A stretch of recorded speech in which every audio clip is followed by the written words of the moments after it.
बाळा, मी तुला एक गोष्ट सांगतो. एक माणूस होता, त्याचे 3 मित्र होते आणि त्या माणसाच्या मृत्यूच्या अखेरच्या समयी ते 3ही मित्र त्याला भेटायला आले.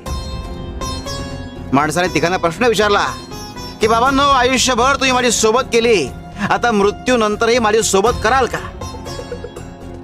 त्यावर पहिला मित्र म्हणाला की आयुष्यभर मी तुझी सोबत केली, मात्र आता माझा नाईलाज आहे. दुसरा मित्र म्हणाला की मी तुझी सोबत तुझे अंत्यविधी पूर्ण होईपर्यंत करू शकतो.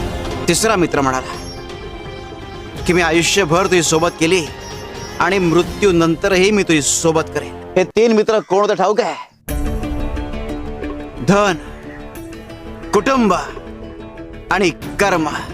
धन तोवर तुमची सोबत करतं जोवर तुम्ही जिवंत असता. कुटुंब तोवर तुमची सोबत करतं जोवर तुमचे अंत्यविधी पूर्ण होत नाही. मात्र कर्म हे मृत्यूनंतर एक कायम तुमच्या सोबत असतं.